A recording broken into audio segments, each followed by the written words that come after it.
नमस्कार मंडळी, लग्नानंतर होईलच प्रेम या मालिकेचा आजचा म्हणजेच 1 एप्रिलचा भाग तुम्ही ऐकत आहात आणि प्रेक्षकांनो अतिशय सुरेख भाग दाखवल्यावर कालचा आज ना खूप छान वाटलंय. म्हणजे एवढा सुंदर एपिसोड आतापर्यंत बघितला नव्हता आपण असं म्हणायला हरकत नाहीये. तर सुरुवातीला त्यांनी दाखवलंय जीवा आता या पार्थच्या हातात हात देणार असतो तेव्हा तो काव्याला बघतो आणि त्याची तळाची आग मस्तकाला जाते आणि त्याला खूप राग येतो. कसला काय हे पार्थला काही कळलं नाहीये बिचाऱ्याला. पण आता जीवा त्याच्याशी हात मिळवणार तेवढ्यात काव्याला बघून तो तिथून रागराग करतो आणि निघून जातो. आता युग म्हणतो असा काय हा, याला काय झालं अचानक चिडायला. आता जीवा गेल्यानंतर हे दोघं जण एकमेकांशी बोलतात.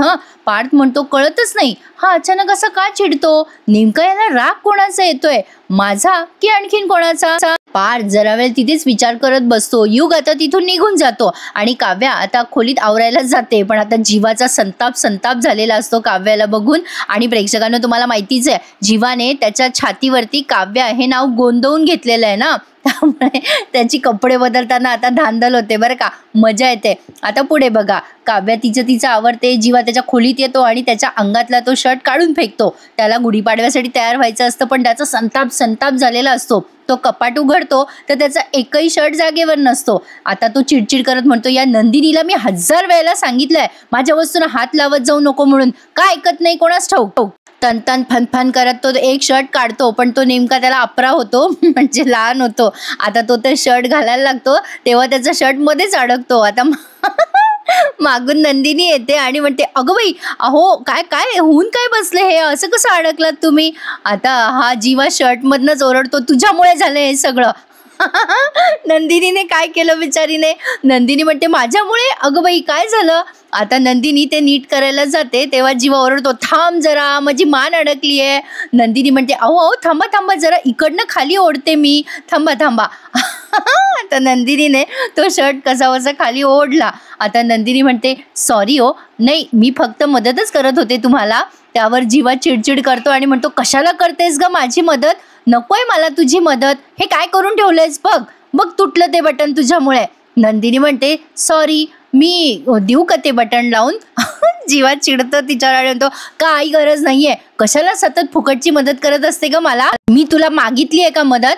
तर नंदिनी म्हणते अहो आम्ही आमच्या आनंद निवासमध्ये ना असंच सांगत असतो की. जीवा म्हणतो अरे मला नकोय तुझी मदत, का फुकट मदत करत असते, मगाशीच बोललो ना हे माझं वॉर्डरोब, तुला किती वेळा सांगितलं मी, कशाला आवरतेस माझं कपाट. नंदिनी म्हणते असं काय करता, सणासुदीचे दिवस आहे, गुढीपाडवा आहे आज, असा पसारा चांगला दिसतो का घरामध्ये, लक्ष्मी नाराज होते हो. जीवा चिडून म्हणतो ए बाई अगं कुठल्या पुस्तकात वाचतेस तू या सगळ्या गोष्टी. नंदिनी म्हणते अहो पुस्तकं तर मी वाचतेच नेहमी, मी बरीच पुस्तकं वाचली आहेत मी तशी. जीवा म्हणतो तू हे सिरियसली बोलतेस मला आत्ता. अगं हे बघ आता तुझ्याशी वाद घालत बसलो बघ, आईने आवाज दिला की नाही. आता नंदिनी म्हणते अहो एक मिनिट जरा. आता जीवा सुई दोरा शोधत असतो बरं का. आता नंदिनी हसते. जीवा पुन्हा तिच्यावर चिडतो आणि म्हणतो तू हसतच राहा, सुई धागा शोधून दे ना मला. नंदिनी म्हणते तुम्हाला तर नको हवी होती ना माझी मदत. असूनच म्हणते ती तुम्हाला नको होती ना मदत, ठीक आहे हरकत नाहीये मी शोधते सुई धागा. आता जीवा चिडचिड करतो आणि म्हणतो काही गरज नाहीये, माझा मी घेईल शोधून सुई धागा. पण आता नंदिनीने तो बरोबर काढलाय बरं का कपाटातनं आणि आता ती त्याला बटन लावून देत असते. तेव्हा जीवा म्हणतो हा हे घे. आता त्याच्या हातात आहे बरं का ते बटन आणि आता ते बटन ती त्याच्या शर्टवरच लावून देते. ते फिल्मी दाखवतात ना असं, हिरोईन अशी बटन लावून देते मग हिरो असा ऑकवर्ड फील करतो वगैरे तसंच काहीतरी प्रसंग यांचा दाखवला. आणि ना प्रेक्षकांनो तुम्हाला सगळ्यात छान आणि रोमॅन्टिक जोडी कुठली वाटली ना ते मला आज शेवटी कमेंट करून नक्की सांगा. आता अजून पुढची जोडी बघायची आहे तुम्हाला. काव्या आता अगदी सुरेख आणि छान पद्धतीने अशी आवरते, गळ्यामध्ये छान चिंचपेटी घालते आणि आता ती जरा भावूक होते आणि तिला जीवाची आठवण येते. ती विचार करते अशीच मी गुढीपाडव्याला नटले होते मागच्या वर्षी, तेव्हा जीवाने मागे लागून माझ्या सेल्फीज मागून घेतल्या होत्या, त्याने माझ्यासाठी हार पण आणला होता, जीवा माझ्यासाठी गजरा घेऊन घराबाहेर आला होता. आता कोणाला सेल्फीज पाठवू, आता तर सगळं चित्रच बदललंय माझ्या आयुष्यात, आता तर जीवा माझ्या आयुष्यात नाहीये, आम्ही एका घरात असून सुद्धा. आता ती असा विचार करतच असते, इमोशनल झालेलीच असते. तेवढ्यात पार्थ अतिशय प्रेमाने आणि मायेने तिच्यासाठी गजरा घेऊन आलाय बरं का. हा सीन बघताना खूपच भारी वाटलंय मला आणि लक्षात आलंय की मालिका आता इंटरेस्टिंग आणि जबरदस्त हिट होणार आहे. आता हा पार्थ जेव्हा गजरा घेऊन त्या काव्याच्या समोर येतो तेव्हा काव्या संतापते आणि म्हणते हे काय आहे. आता पार्थ म्हणतो गजरा आहे. काव्या म्हणते कोणासाठी आणि का आणलात तुम्ही गजरा. आता पार्थ म्हणतो असं काय करताय, तुमच्या समोर उभा आहे ना मी गजरा घेऊन, ऑब्विसली तुमच्यासाठीच आणला असणार आहे ना मी गजरा. मग ही काव्या खूप चिडते बरं का. ही म्हणते तुमची हिंमत कशी झाली माझ्यासाठी गजरा आणायची आणि तुमच्या डोक्यात तरी कसं आलं मला गजरा द्यावा म्हणून, मी काय तुमची बायको लागते का. पार्थ म्हणत असतो ऐकून तरी घ्या माझं बोलणं. काव्या म्हणते मला काहीही ऐकायचं नाहीये, मला काहीही बोलायचं नाहीये, तुम्हाला काही कळतं का गजरा द्यायच्या मागे काय फिलिंग असतं. पार्थ म्हणतो हो माहिती आहे ना मला, एकतर मैत्रीमध्ये गजरा द्यायचा असतो नाहीतर प्रेमामध्ये. काव्या चिडून म्हणते एक्झॅक्टली, आपल्यामध्ये अजिबात मैत्री नाहीये आणि प्रेमाचा विषय लांबच राहिला आपल्यामध्ये. तुम्हाला शेवटचं सांगते मी तुमची बायको नाहीये आणि मला तुम्ही गजरा वगैरे द्यायची गरज नाहीये. काव्या आता गजरा फेकणारच तेवढ्यात पार्थ म्हणतो आईने दिला तो गजरा. आता काव्या अशी वैतागून बघते त्याच्याकडे. पार्थ म्हणतो अहो हो खरंच आईनेच दिलाय तुमच्यासाठी हा गजरा. तुम्हाला काय वाटलं मी आणला नाही, तुम्हाला असं वाटलंच कसं, मी का आणेल तुम्हाला गजरा, का आणेल का तुम्हाला गजरा, का आणेल मी तुमच्यासाठी. मी जास्तीत जास्त ऑफिसमधनं एखादी फाईल आणेल फाडायसाठी, गजरा कशाला आणू मी तुम्हाला. असं बोलून पार्थ आता काव्याच्या असं पुढे पुढे येतो बरं का आणि हसूनच म्हणतो अहो आईने दिला तुमच्यासाठी गजरा, तुम्ही आंघोळीला गेला होतात ना म्हणून तो तुम्हाला द्यायचा राहिला, आईने तो माझ्याकडे दिला. मग काव्या म्हणते आधी का नाही सांगितलं तुम्ही.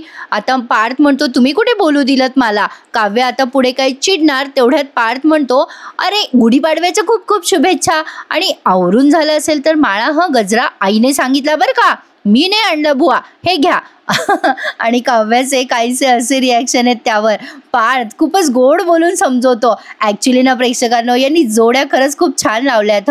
सुरुवातीला आपण सगळे प्रेक्षक नाराज होतो यांच्यावर, पण त्यांनी ही घडी अगदी व्यवस्थित जमवली आहे. काय म्हणता, पटलंय ना तुम्हाला? पण नक्की कमेंट करून सांगा. पार्थ जाता जाता काव्याला म्हणतो माळा गजरा आईने दिलाय बरं का असं म्हणतो आणि निघून जातो तिथून. आता काव्यासाठी गजरा हा अतिशय हळवा विषय, तिला गजरा खूप आवडतो हे तर आपल्या सगळ्यांना माहितीच आहे. अगदी पहिल्या भागापासून ते दाखवलंय त्यांनी.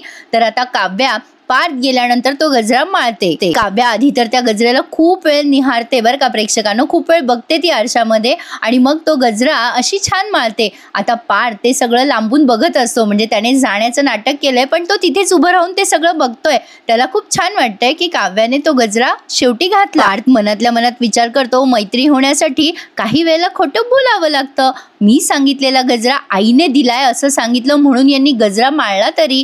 पार्थला ते छान वाटतंय आणि काव्याचंही लक्ष जातं पार्थकडे. पार्थ आता फक्त स्माईल करतो काव्याकडे बघून आणि तिथून निघून जातो. छान दाखवलंय ना प्रेक्षकांनो, म्हणून म्हणलं आजचा भाग बघून खूप भारी वाटलंय मला. तर बघा आता पार्थने काव्याला पाहिलंय आणि तो प्रयत्न करतोय काव्याशी मैत्री करायचा. छानच आहे, अप्रतिम, मस्त. पण आता बघा इकडे नंदिनी आणि जीवाचं काही वेगळं सुरू नाहीये. आता नंदिनी त्याला ते बटन लावून देत असते तेव्हा जरा ऑकवर्ड फील करतो जीवा, नंदिनी सुद्धा. पण आता बटन लावता लावता ते दोरा तोडायचा ना म्हणून ती दाताने तोडायला म्हणून त्याच्या जवळ जाते. इकडे आता ही काव्या विचार करते मी गजरा घातलाय, आज जीवाला ॲटलिस्ट विश करू का नवीन वर्षाचं. आता हा पार्थ येतो तेवढ्यात तिथे बरं का. पार्थ म्हणतो छान दिसताय तुम्ही गजऱ्यामध्ये. हो, येताना तो नॉक करून येतो बरं का रूममध्ये आणि काव्याला म्हणतो अरे चा किती छान दिसतोय गजरा तुम्हाला. पण खरं सांगू का, फक्त रागच नाही गजरा पण शोभून दिसतो बरं का तुमच्यावर. काव्या आता त्याला काही रागाने बोलणार तेवढ्यात पार्थ म्हणतो अरे बापरे, ते श्रीखंड बनवायचं चॅलेंज घेतलंय म्हणे तुम्ही, वसुआत्याला दिलंय ना चॅलेंज, ते आपल्याला गुढी उभारायची आहे लवकर. चला चला, ऑल द बेस्ट आणि परत एकदा तुम्हाला गुढीपाडव्याच्या शुभेच्छा असं म्हणून आता पार्थ तिथून निघून जातो. येतो कारण काव्या त्याच्याकडे रागाने बघत असते. बिचारा पार्थ गोड आहे खूप. तर असो, आता काव्या विचार करते आज गुढीपाडवा आहे, आज कमीत कमी फोटोज नाही पाठवता आले मला, पण जीवाला जाऊन विश करू का नवीन वर्षाचं. आज सण आहे म्हटल्यावर तो माझ्यावर नाही चिडणार असा विचार करून ती या जीवाला विश करायला गेली आहे. आता तिथे नेमका हा प्रकार सुरू असतो. नंदिनी जीवाला बटन लावून देत असते आणि तो दोरा तोडायचा म्हणून नंदिनी अशी जवळ जाते त्या जीवाच्या शर्टच्या. तेव्हा जीवाच्या लक्षात येतं की नंदिनीने काव्या हे नाव बघितलं तर त्याने ते हृदयावर कोरलंय ना त्याच्या, त्यामुळे तो जरा घाबरतो आणि नेमकं टू द पॉइंटला काव्या येते तिथे आणि या दोघांना अशा परिस्थितीत बघते आणि तिचा गैरसमज होतो जीवाच्या बाबतीत. मे बी तिला असं वाटलं असावं की जीवाने तिच्या बहिणीसोबत असलेलं नातं एक्सेप्ट केलंय, म्हणून तिचा आता संताप झालेला आहे. अजून काव्या काही जीवाला विसरलेली नाहीये. आता ती ते क्षण बघते आणि सगळा प्रसंग बघून तिची तळाची आग मस्तकाला जाते. पण जीवाने मात्र तोपर्यंत नंदिनीला बाजूला हो असं सांगितलेलं असतं. नंदिनी फील ऑकवर्ड आणि ती सुद्धा साईडला होते आणि सुईदोरा जागेवर ठेवून देते. सगळ्या वस्तू जागच्या जागी ठेवायला हव्या ना, सणावाराच्या दिवशी पसारा नको. असो, पण आता झालं उलट ना. आता त्या जीवाने नंदिनी सोबत रिलेशन एक्सेप्ट केलं असं काव्याने तिच्या डोक्यात माळलेला तो गजरा चोळामोळा करून फेकून दिलाय. राग ती आता तनफन करत असते. ती किचनमध्ये जाते. आता ते श्रीखंड बनवायचं तर ते सगळा उलटा कारोबार होऊन बसलाय. आता रम्या कशी पाहते बघा. रम्या मंजुलिकाच दिसते बाबा. मला भीतीच वाटते रम्याची कधी. रम्याचे डोळे फार बोलके आहेत प्रेक्षकांनो. जबरदस्त काम करते रम्या. आता रम्या काव्याला तनफन करताना बघते बरं का, पण ती मनातल्या मनात विचार करते, आली ही बया श्रीखंड करायला इथे. आज माझं आणि पाठचं लग्न झालं असतं तर मी असते इथे आज श्रीखंड बनवायला. आता ही काव्या काहीतरी शोधत असते तेव्हा रम्या मनातल्या मनात विचार करते, बावळट कुठली बस मला शोधत. या घरामध्ये कुठे काय ठेवलंय ते मामी नंतर फक्त मलाच माहितीये. खरं तर आईने हिला मस्त उकसवलंय. आता आईने जे फटके मारलेत ना तिथे गोड बोलून तूप लावायचं काम आता माझं. काव्या वेलची ड्रायफ्रुट्स असं सगळं शोधत असते. रम्या म्हणते, काय ग काव्या, तुला काही मदत हवी आहे का? काव्या म्हणते, नको, माझं मी बघेल. आता रम्या तिला म्हणते, अगं काव्या, माझ्या आईवरचा राग माझ्यावर का काढत असते ग तू? मी आणि माझी आई आम्ही दोघी दोन वेगवेगळ्या व्यक्ती आहोत. उगाच आईवरचा राग चिडचिड करून माझ्यावर नको काढूस. काव्या तिला रिस्पॉन्सच देत नाही बरं का. पण रम्या तरी म्हणते, अगं या घरामध्ये जे माझ्या बाबतीत घडलं ते तुझ्या बाबतीत घडलंय, म्हणून आपलं तुझ्या बाबतीत आपुलकी वाटते, काळजी वाटते मला, म्हणून मी तुझ्याशी बोलते. तुला काही मदत लागली तर सांग मला. आता काव्याला राग आलेला असतो. काव्या आधी संतापलेली असते जीवा आणि नंदिनीच्या त्या प्रसंगामुळे. आता काव्या रागच म्हणते तिला, ड्रायफ्रुट्स कुठे आहेत? मग रम्या म्हणते, अगं हो आणते ना. आणि रम्या आता ड्रायफ्रुट्स काढून देते बरं का काव्याला आणि एक गोष्टी तिच्या हातात देते. पण आता पुढे काय बदमाशी करते ना बघा. आता ही काव्यासोबत रागोच करत असते. ते श्रीखंड ते ड्रायफ्रुट्स घालते ती असं जोरजोरात आपलं ते श्रीखंड काय म्हणतात फेटत असते. मग आता रम्या म्हणते, अगं जास्ती जायफळ नको घालूस श्रीखंडामध्ये. अगं ते काय ना पार्थला आवडत नाही जास्ती जायफळ, जीवाला आवडतं. आता मात्र काव्या जीवाचं नाव घेतल्यावर आणखीन संतापते. आता या रम्याला काय माहिती तिची काय भानगड आहे. आता काव्या जीवा नंदिनी विक्रम काका मानिनी सगळ्यांना काय आवडतं काय नाही ते करते ना मी व्यवस्थित. आता काव्या असं दातोट खाऊनच बोलत असते रम्याशी आणि त्या बांगड्या पण तिच्या अशा वाजतायत श्रीखंड फेटत असताना.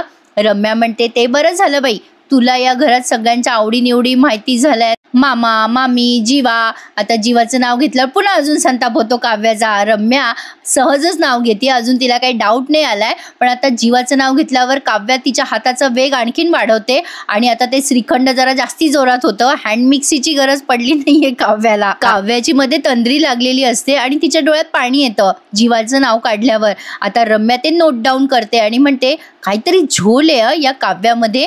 हिला सतत अशी तंद्रिका लागते मध्ये मध्ये आणि हिचे डोळे पण भरून येतात. हिचं लग्न मनाविरुद्ध झालं म्हणून का काहीतरी वेगळंच प्रकरण आहे. काव्या मात्र या क्षणाला सारखी जीवाला इमॅजिन करत असते आणि डोळ्यातून सतत पाणी काढत असते. आता रम्या तिला सारखी पाहत असते बरं का.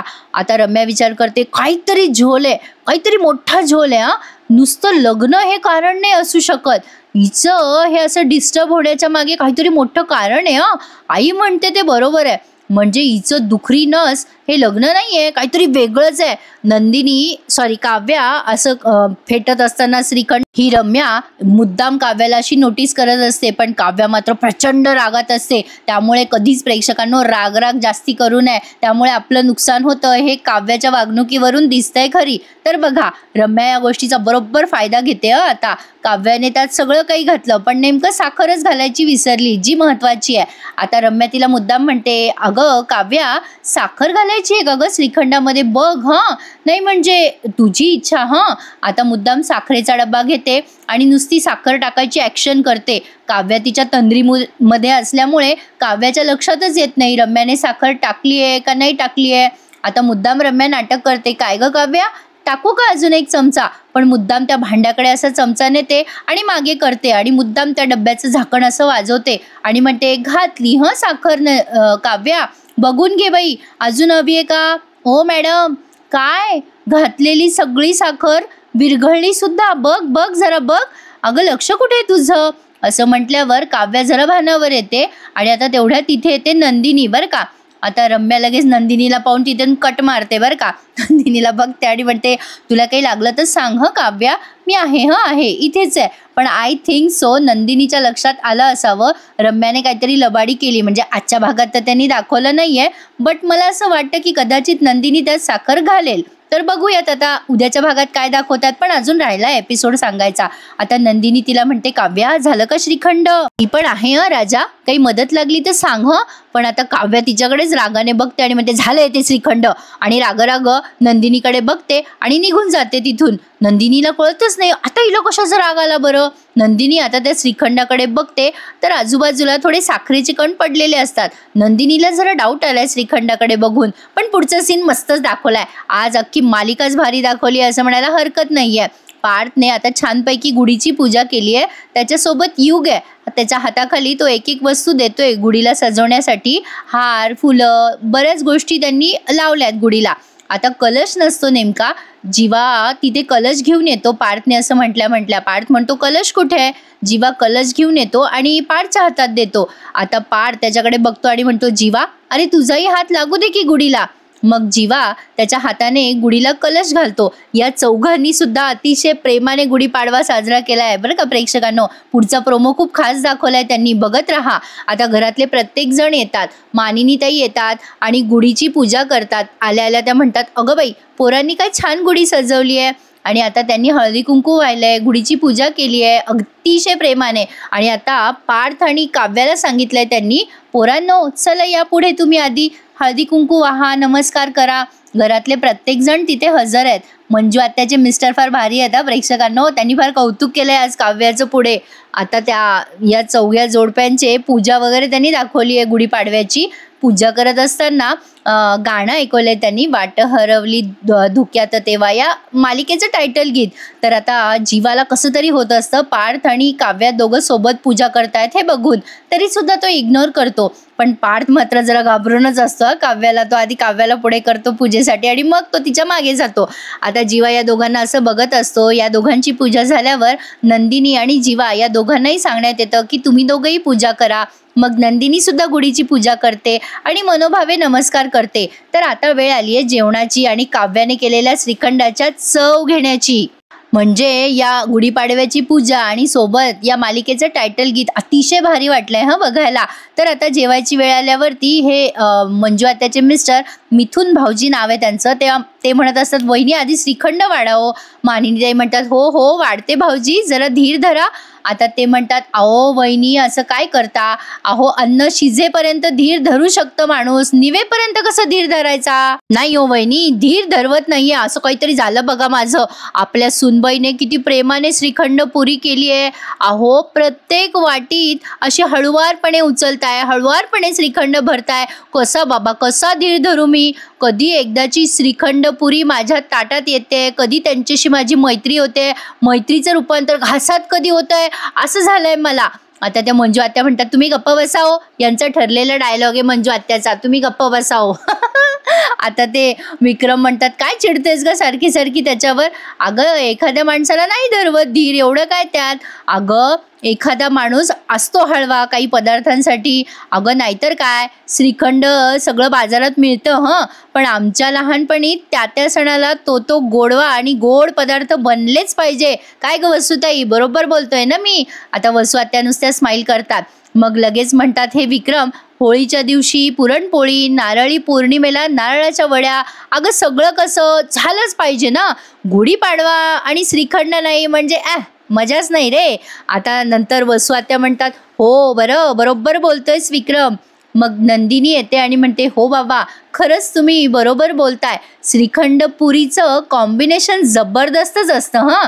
त्यातनं आजचं श्रीखंड स्पेशल आहे बरं का. आता काव्या नंदिनीकडे बघून स्माईल करते. आता तिचा राग थोडा निवळलाय हं. पण वसू आत्या आहेत काव्याच्या रागाला हवा द्यायला. आता ते विक्रम म्हणतात, काय गो स्पेशल म्हणजे? मग नंदिनी सांगते, वसू आत्याने काव्याला चॅलेंज दिलंय बरं का श्रीखंड बनवायचं. त्यामुळे सणाचा खास बेत म्हणून काव्याने केले आपलं आजचं श्रीखंड. आता काव्या स्माईल करते बरं का, गोड छान. पण जीवा ते ऐकतो आणि त्याच्या हातातला चमचा खाली टाकून देतो श्रीखंड खाताना. त्याला येतो राग. आता बघा हं, काव्या जीवाकडे बघते आणि जीवा तोंड वाकडं करतो, जे काव्या नोटीस करते. मानिनीताई म्हणतात, अगं बाई, जायफळ, वेलची, बदाम सगळं काही छान दिसतंय हं. आता विक्रम पण कौतुक करतात तिचे सासरे, हो हो खरंच ग मानिनी. पण वसू आत्या मिठाचा खडा टाकतात. त्या म्हणतात, मानिनी दिसतं तसं नसतं ग बाई, म्हणूनच तर जग फसतं ना. काव्या रागाने बघायला लागते बरं का वसू आत्याकडे. आता नेमकी त्यात साखर नाही आहे प्रेक्षकांनो. आता वसू आत्या पुन्हा म्हणतात, कशा सगळ्यांनी खाऊन बघा आधी श्रीखंड, मग करा की कौतुक. कसं असतं ना, कडू स्वभावाच्या माणसाने केलेलं हे गोड पदार्थ कडूच असला तर, असं म्हटल्यावर काव्याचा अजून संताप होतो. आता बघा प्रेक्षकांनो, नंदिनी, जीवा, मानिनीताई सगळेच विक्रम सहित आणि पार्थ सहित सगळेच जण वसू आत्याकडे बघतात रागाने आणि काव्या आता चिडते. पण हा भाग त्यांनी संपवला इथे. आता पुढच्या भागामध्ये वसू आत्या आगीमध्ये पेट्रोलच टाकतात, डायरेक्ट भडका.